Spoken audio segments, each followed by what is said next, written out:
Burkina Faso's leadership survives, another coup attempt.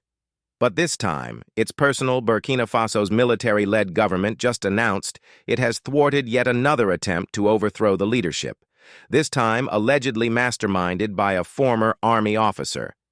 Security Minister Mahamadou Sana didn't hold back when he addressed the nation on state television.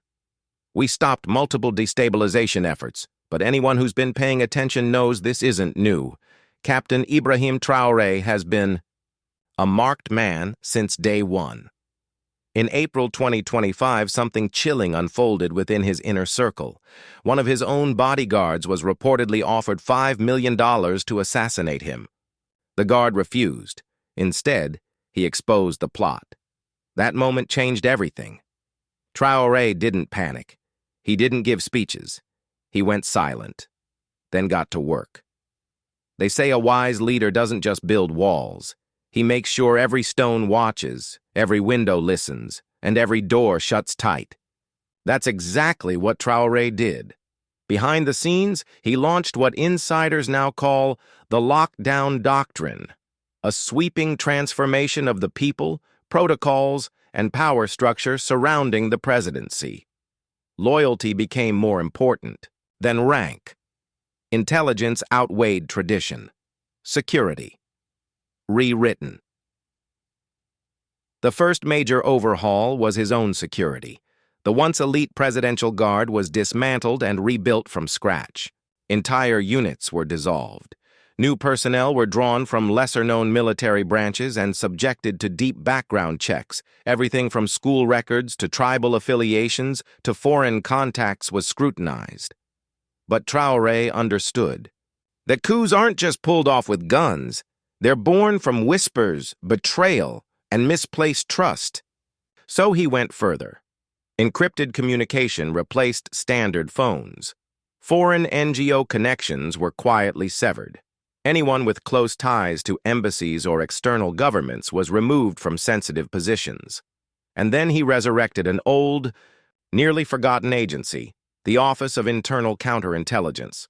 Once a passive institution, it's now the nerve center of national security, not just hunting spies, but mapping loyalty. Every high-ranking officer, every provincial police chief, all under a microscope. Traoré's new order. This wasn't just a defensive strategy. It was a reset. In Traoré's new order, ideology became the gatekeeper. Those who didn't fit, politically, socially, or even personally, were quietly sidelined. Some were sent to remote provinces, others given symbolic roles with no real power. But the most unexpected shift, the rise of the VDP, Volontaires pour la Défense. De la Patrie. Officially, they're civilian volunteers trained to combat insurgents in rural areas. In reality, they've become Traoré's inner shield, his second line of defense. Drawn from villages with few prospects and no historic loyalty to the elite military or French influence, the VDP see Traoré as a savior. He gave them uniforms, salaries, and, most importantly, power. Following the recent coup attempt, their presence expanded. No longer confined to rural outposts, VDP units moved closer to administrative hubs, some even into military bases. Not as formal soldiers, but as embedded loyalists, shadow forces, watchdogs. A new type of security. State at the same time, the Ministry of the Interior rolled out biometric tracking systems under the guise of national registration.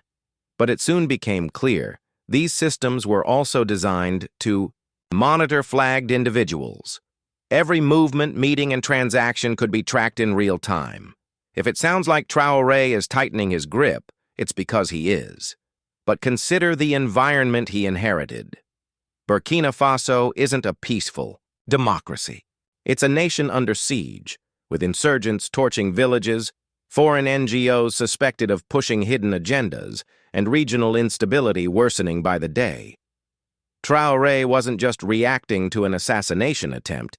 He was declaring war on the invisible system that's plagued his country for decades, and he did it quietly. No mass arrests, no fiery speeches, just quiet, deliberate restructuring.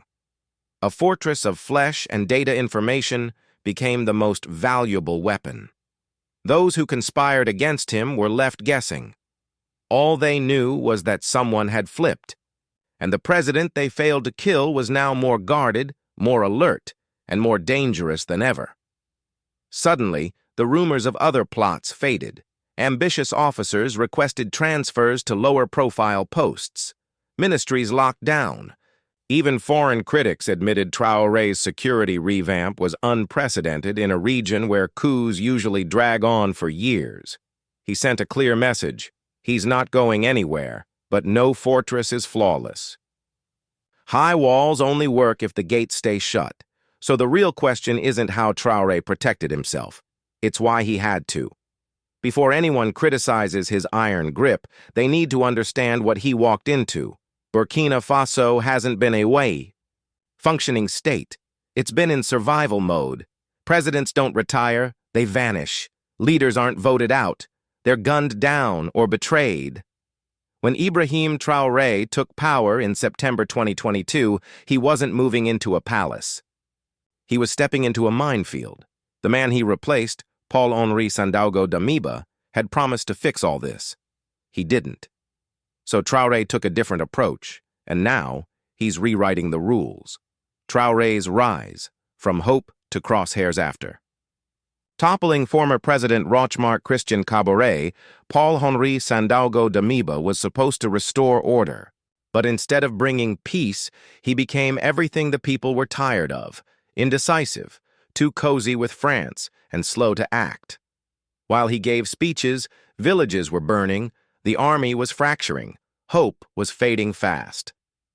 That's when Ibrahim Traoré, just 34 years old, made his move. It was a lightning-fast takeover, almost no bloodshed. The nation held its breath. For a moment, it felt like real change had arrived. Some even dared to call him the next Thomas Sankara, bold, defiant, a new voice for African independence.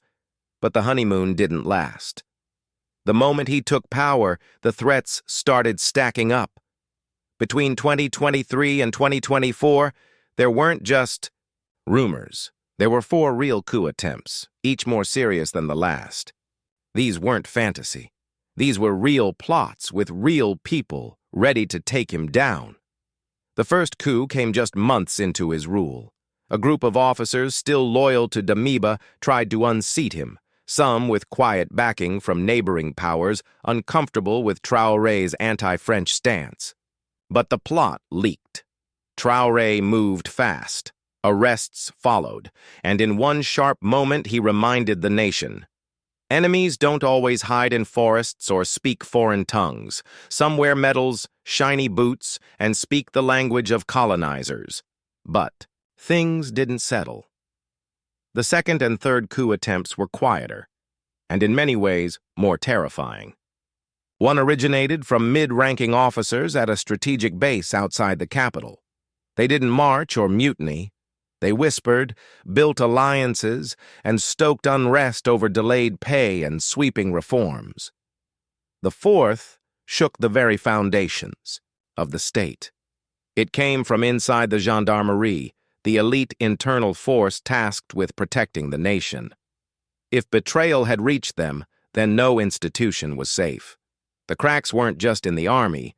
They were at the heart of the very systems meant to safeguard the republic.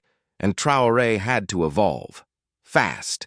Because not every enemy wore fatigues or carried rifles. Some wore suits. Some carried cameras. Some fought with influence, not bullets.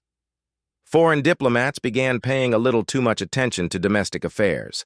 Aid workers popped up in places they'd never shown interest in before.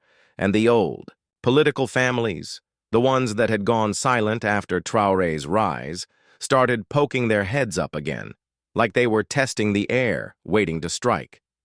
This wasn't paranoia. Traoré could feel it. A shift. The battlefield wasn't just in the desert anymore. The war was at his doorstep. The real danger wasn't hiding in the bush. It was walking the halls of power, smiling, shaking hands, saluting. The nation fractured. Meanwhile, outside the capital, the picture grew darker. More than half of Burkina Faso was no longer under firm government control. In some towns, the national flag had disappeared, replaced by chaos. Militants and warlords took over where the state receded, imposing their own laws, taxing the people, deciding who lived or died. And a terrifying pattern emerged. Every time insurgents scored a victory, a new coup attempt followed. It wasn't coincidence. Those battlefield losses didn't just embolden the enemy. They made people inside the government nervous. Soldiers questioned why supplies never arrived. Officers grew disillusioned with broken chains of command.